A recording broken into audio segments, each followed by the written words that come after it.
Good morning. Happy Friday to everyone.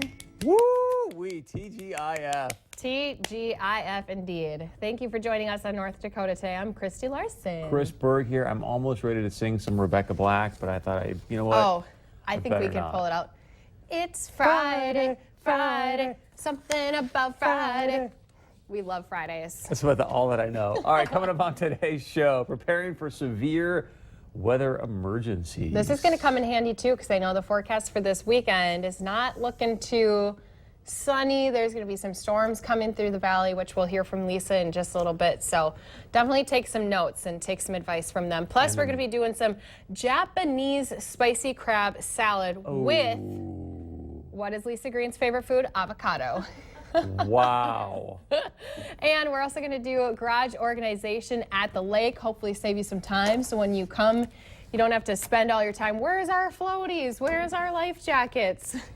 So we'll be talking about that also as well. But as I said, there's going to be some storms that are rolling through the valley. And Lisa, I know that you kind of want to make sure people are prepared for those as well this weekend. Always. Yes, we do have some strong storms potentially impacting the valley starting late tonight and continuing on Saturday too. And this morning, a couple of scattered areas where we're seeing some rain showers and thunder showers that have been moving through.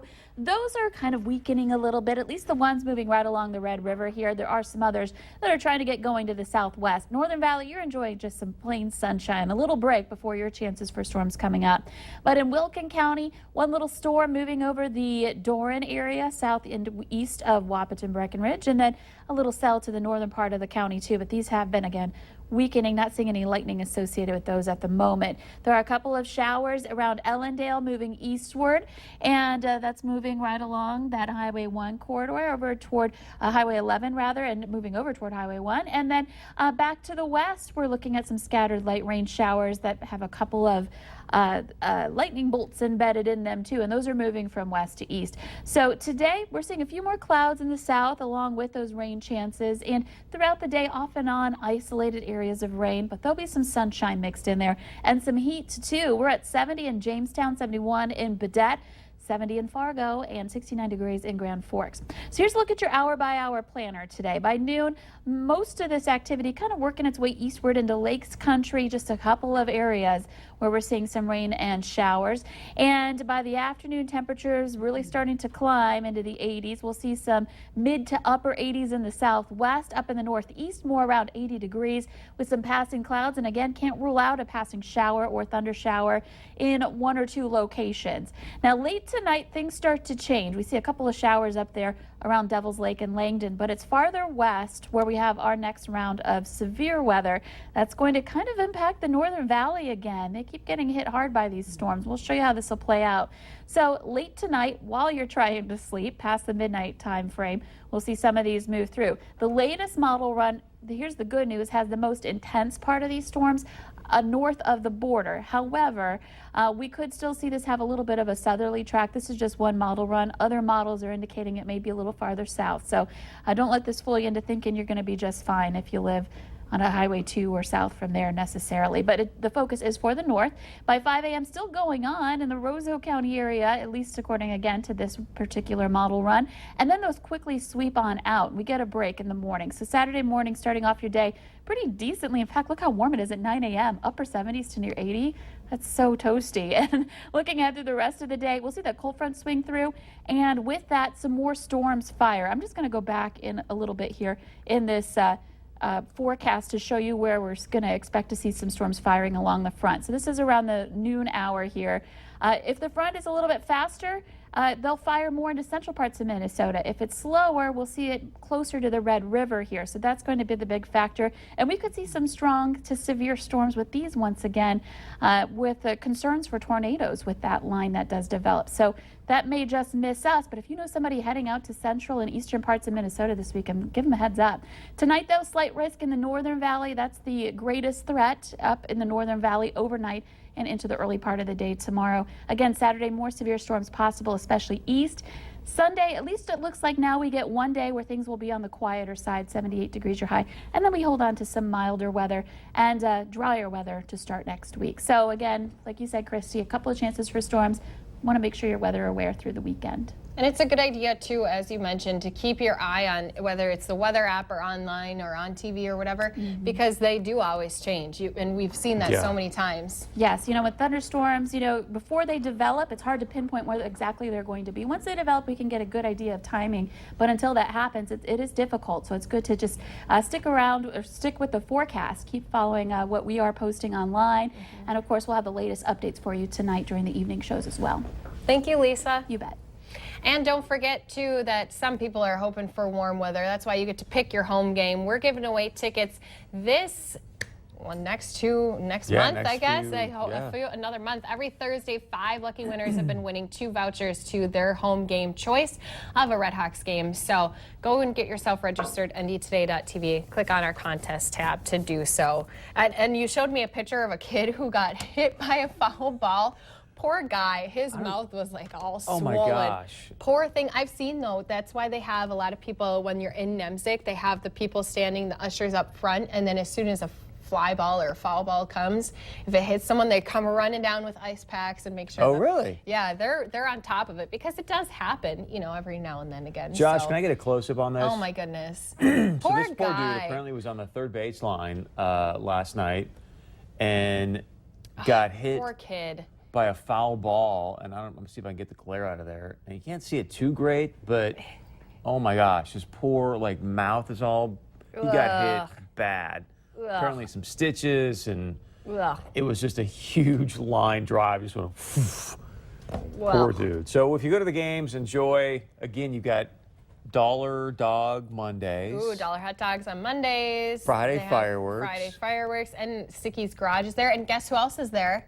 Did the grilled cheese get there? Rosie's. They did? Yes. Oh, that's awesome. Rosie's Bistro has a stand there. So good for him. I know they're changing out different grilled cheeses, so it's worth going back for. Yeah. And then once he finally opens, I know that they've been working hard on remodeling in downtown Fargo too. So once he finally reopens, I'm voting a North Dakota day trip out there for lunch because his grilled cheeses have been delicious. Let's just do a show from there. We'll just chow down the whole show. And grilled cheese. We'll get to look at the entertainment that he's been talking about bringing fresh there. Fish, right? And then his seafood market. Yeah, I can't. And cheese market. Wow. Well, do you want to hear what I did this morning? Yeah, were you dressed up like a Viking? I was kind of a barbarian this morning. So there is the Scandinavian and the Midwest Viking Festival going on. And so I got to do some epic battling with, so I didn't win this battle, but look at that death. You should audition for Game of Thrones. I mean, that was fantastic. And then just in case that wasn't long enough of laying down, I just kind of kept laying.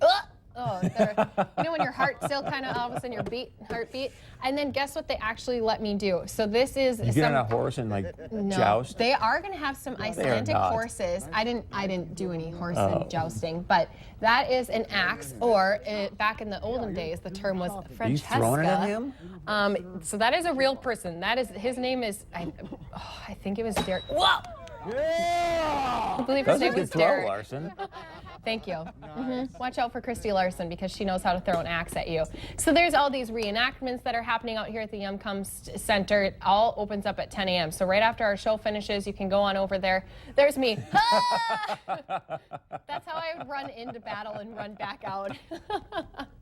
Oh my gosh. What would be your weapon of choice? Would you want the axe? Would you want I'm going full out a joust. javelin? I'm good. I'm doing get on a horse. You're gonna joust? I'm going to joust somebody. Yeah, we're going to just go at it Like a and Knight's Tale? see what happens. So I know this isn't obviously Viking and Scandinavian, but let's hear your best rendition of Mel Gibson from Braveheart. You can take our lives, but you won't take our... Won't take our freedom! Isn't that... I've never seen... Yeah. You've never seen it? Oh, okay. That's pretty good then. Jaron loves that movie, so... That line, every picture... time you see it, you just oh. And by the way, speaking of that, I mean, last night that happened with the old Brexit vote, if you hadn't seen, where the UK said, okay, enough of the EU. Oh. You can take our lives, but you can't take Bye, our... Felicia. They voted for freedom. Yeah, exactly. Well, also coming up this summer, not only do we have the festival going on for 2 days here in the Valley, so at the UmCom Center, 10 to 5, like I said, Friday and Saturday, but coming up is the Minnesota State Fair. So what kind of foods come to your mind when you think of the State Fair? Did you have any food this morning that was like No, we didn't have any food this morning. But here's a couple pictures of some food that are going to be served up as some of the new things that you could get this year. So I'm just going to read some to you. Glazed donuts is the bun, and candied bacon is the meat on a slider called candied bacon donut slider. Then there's the Spam sushi. Ew. That is... It's a spin on a sushi roll. Grilled Spam with sushi, rice, a fried egg, and wasabi rolled in seaweed. I don't know if I'd eat that one. I'm not touching that. Macaroni and cheese curds. That sounds kind of good. That does sound good. Yeah. Is it Taco Bell just came out with them? Or no, not Taco Bell. Burger King, right? Anyone? Burger King has the new mac and cheese fries. Ooh, I've not heard that. Or what is it? Someone help me out. The mac and cheese, mac and Cheetos. And it's so like a Cheetos. You know how like they had their chicken fries? It's like a Cheeto, but inside it is mac and cheese. Oh, I wish I had I'm going to have to try to pull up a picture of it. Do you ever have the Burger King's French toast sticks? I do. You know what? The reason why I like them, here's why. They're mushy. Oh, yeah. Those were but they were crispy on the outside. I like how mushy they are. And you would dip them in the nice, like, soft it's like syrup. super sugary syrup. Oh. We're like little kids. The more sugar, so good. the more sugar, the better. Mushy. Can we go back to Kristi Larson running into battle real quick? That was fantastic with the axe. That's what I would do. I'm not gonna start in battle, but I'm just gonna run through and then chop someone on the head and run back out. You were like Merida and Brave right there. That was very Merida. Very good. Is it Merida or Merida? No, Merida. Merida. Merida. I'm going to become a bear. Well, we're going to be talking much more about that weather preparedness, how to stay safe in the severe weather emergencies, also cooking up some Japanese spicy crab salad. We have all of it and more. With Spam. Ooh, coming up on North Dakota today. No Spam. Oh, there she is.